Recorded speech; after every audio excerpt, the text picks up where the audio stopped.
if there was a strategy, again, I mean, I've sat in on meetings like this. You have to weigh out all your options and lay out the the probability of success for each option.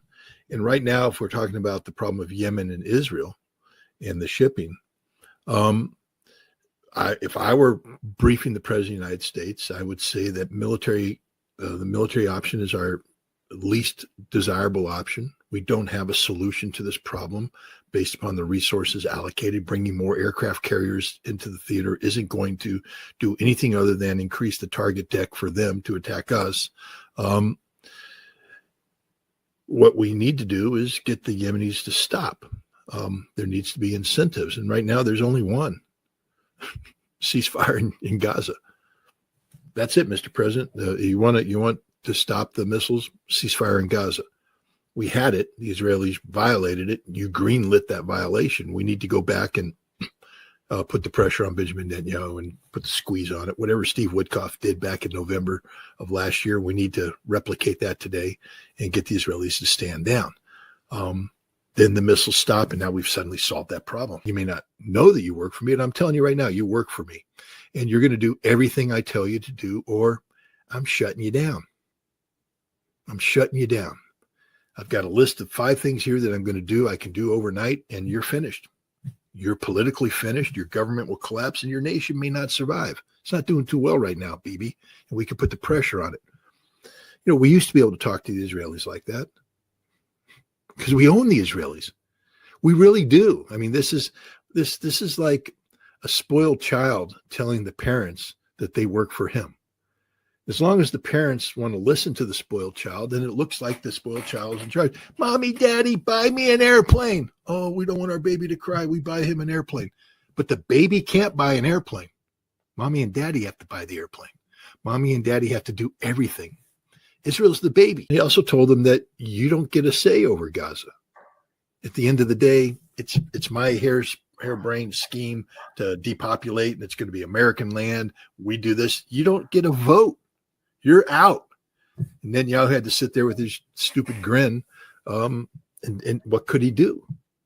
Nothing.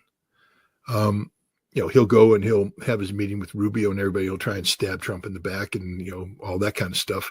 But Trump can go against Netanyahu. It's not as though it's impossible for him to do that.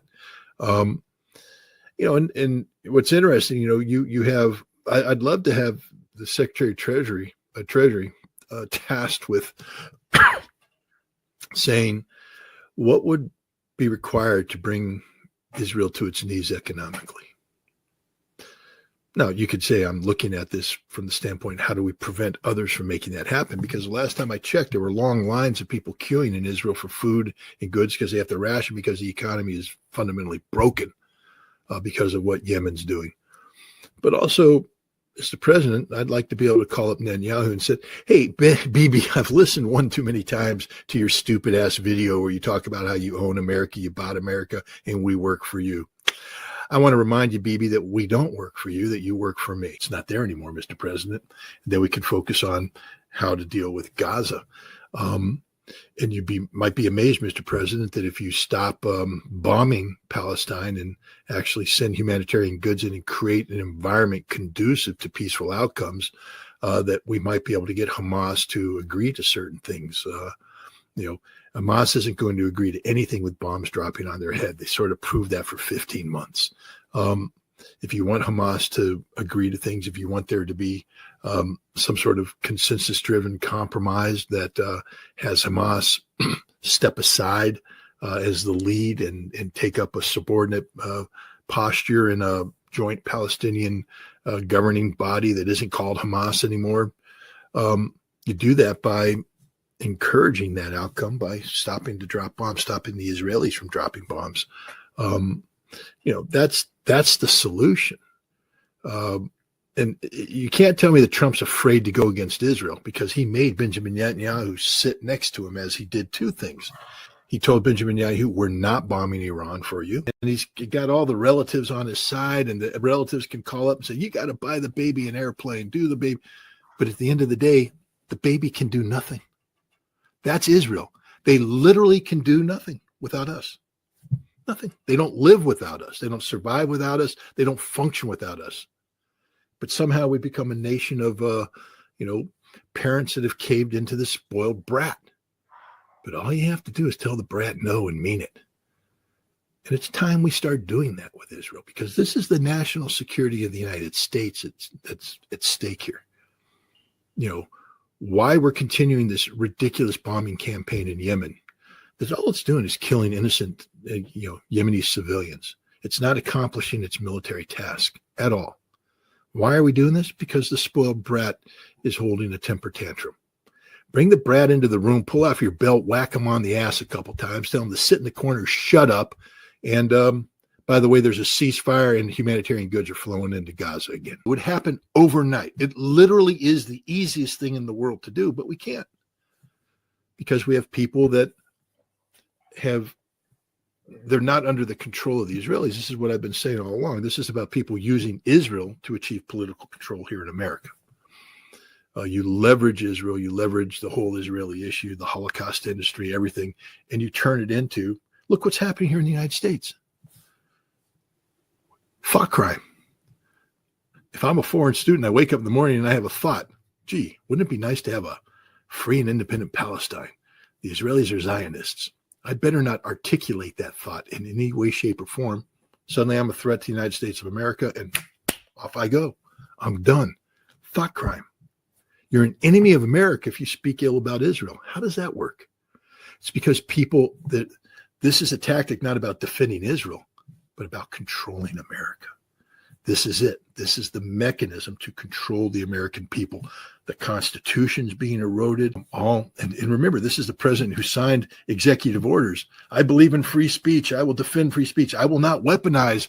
Hell, you just turned the Department of Justice and the State Department into the biggest damn weapon oppressing free speech in the history of the United States of America. And you're ignoring the courts. Separate but equal branches. I mean, if I hear one more person say, well, the courts aren't the president. They're never meant to be the president, you moron. They're meant to be a check and balance to executive power abuse, which is happening right now. And we have a Congress that's just punted. They don't exist anymore. Because Congress is the other thing. Checks and balance requires 2 against 1 so that one can't arise. But right now, Congress is sleeping. And the courts, the president, because it comes down to Andrew Jackson, when the Supreme Court, I think, countered him on the Trail of Tears. He said, good, tell him to enforce it. The Supreme Court can't enforce anything, nothing, squat. So we have a president just telling the Supreme Court to pound sand. And they're using Israel and anti-Semitism as the mechanism to achieve total control. Look what they're trying to do, shut down universities. I'm not the biggest fan of what Harvard and Columbia and Yale have turned into. Especially when I speak of Russophobia and the role that academia plays in sustaining that and how they become a tool of the deep state and all that.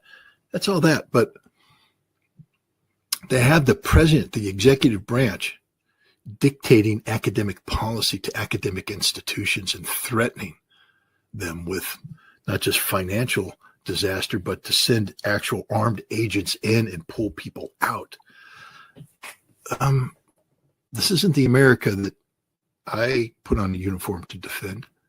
I don't defend an America where jackbooted, face masked thugs pull people off the street for the crime of writing an op-ed piece. Hey, Marco Rubio, if you're scared of an op-ed piece, you're not much of a man to begin with.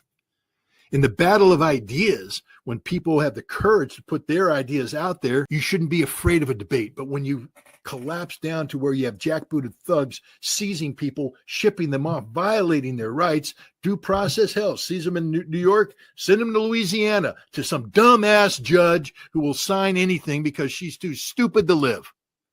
This isn't the way our system's supposed to work. They're gaming the system because they're scared. Because at the end of the day, you can't defend Israel logically. There's no logical defense for genocide. There's no logical defense for Zionism. But what they've done now is they've elevated these crimes so much, and then they said you can't criticize it. That's anti-Semitism. And if you criticize it, you're now anti-American. We've equated Zionism with American values. This is the death of America right here in front of us. We're watching America be eviscerated before our very eyes.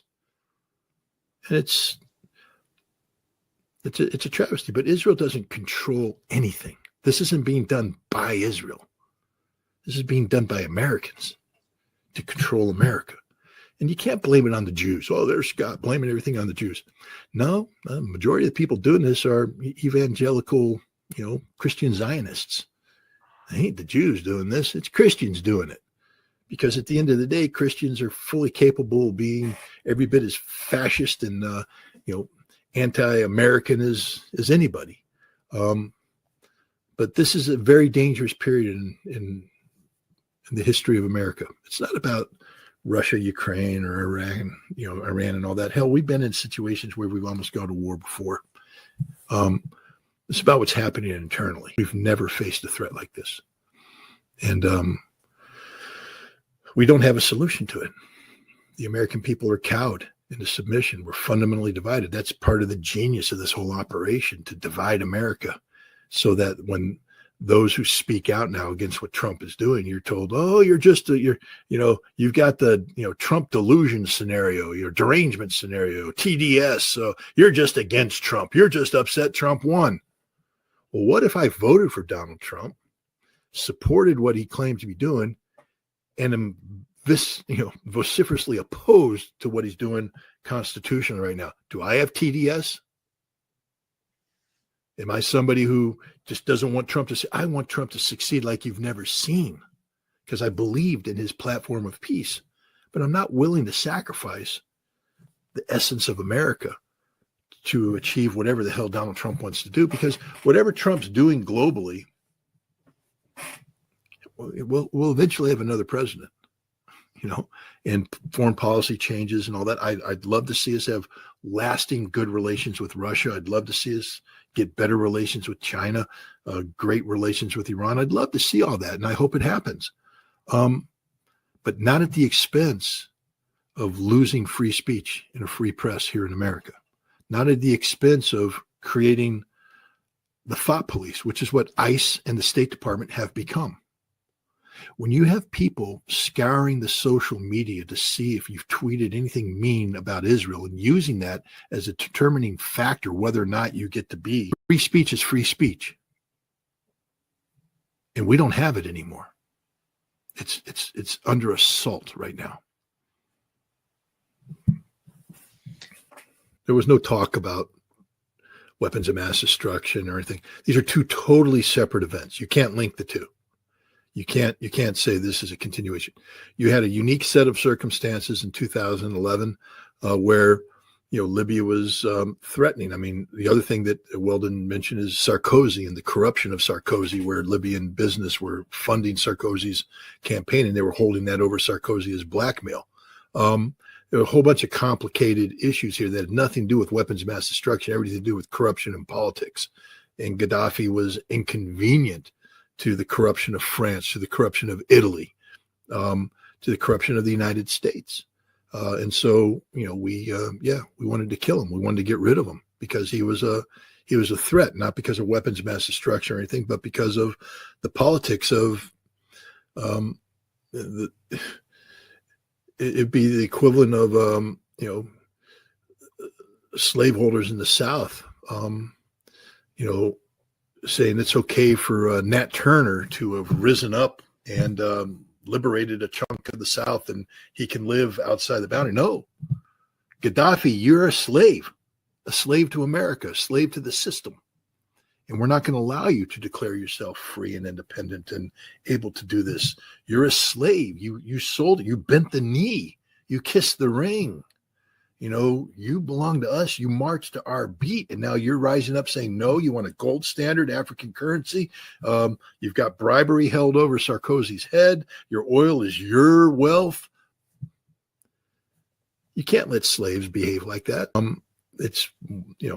I think Kurt Weldon's only touching on the complexity of the situation, the lies they were told, the deliberate lies, the whole genocide thing. the Libyans are committing genocide. No, they're not. Nobody's saying they are. There's no evidence for this. You're just making it up. It's like, cop coming up. I got a Diet Coke in my hand. He said, drop the gun. I don't have a gun. Drop the gun. I don't have a gun. Drop. Kill me, And that's what happened to Libya. They just stop committing genocide. I'm not. Stop committing genocide. But we're not. Stop committing genocide. Bomb, bomb, bomb, bomb, bomb. It was a lie. Everything about it was a lie. Hillary Clinton, again, she belongs in jail. You remember? We came, we saw, he died. Ha ha ha ha. The cackle of but she's Secretary of State. You don't just say these things out of the blue. And maybe she does because she's deranged, but there's something there that drove her to that. And Kurt Weldon's right. We wanted him dead. We didn't want to give him any options. This was, death by cop. A cop was going to kill you no matter what. It doesn't have to be a gun. All the cop has to say is there is a gun. There didn't have to be genocide. All we had to do is say there is genocide. All we had to do is say there is genocide. Today, everybody acknowledges that the genocide thing was just made up. Didn't happen. Didn't happen. They can't even assemble a case of, well, we had good reason to believe at the time. They can't even do a whole Iraqi WMD thing. Inspectors weren't on the ground, so we didn't know, so we just believed that. Nope. We never had any evidence of genocide. We just ran with that so we could bomb them, so we could kill them. And that's what they did. So that's what Netanyahu is trying to talk about, the bending the knee aspect of it, not the killing the regime aspect of it. So I think we have to be careful when we talk about, Netanyahu's Libya scenario. But again, the insulting nature of that. Libya tried to get nuclear weapons in violation of international law. Iran's complied with the NPT. That's what gives Iran the negotiating strength that they have, is that they've done nothing wrong. So we have to be careful coming in making demands. Logically, you and I have talked about this, and I know I get a lot of people pissed off when I say it, but Iran has no need for anything other than 3.75, to 5%, let's say, enrichment. There's no need, none whatsoever. And anything above that, you have to say, well, why are you doing it? They don't need 20% anymore because they've produced all the 20. They have fuel plates that outlive the reactor, the Tehran research reactor that they have. 60%, there's no reason whatsoever unless you want to be a threshold state. And I got Dr. Morandi to admit that's exactly why they did it, to have leverage. Well, that's a dangerous game you're playing there. To have leverage means that you have a potential of developing a nuclear bomb right now, which is the red flag to the American bull that will get us to gore you, i.e. drop nuclear bombs on you and kill you. And Iran knows this. Iran knows that their position is indefensible, which is why Iran's willing to negotiate, and I believe bring it down to 3.75%. Missiles is a different issue. I don't see the Iranians giving up their missiles. If I were the Iranians, I would say, every missile that penetrated the Iron Dome was a conventional missile, and so we're going to keep all of them. If you have a specific missile that you're interested in, maybe we can work out an inspection. You're worried about capacitors. Capacitators. I guess I don't know. I don't know if there is that additional syllable in there. Yes.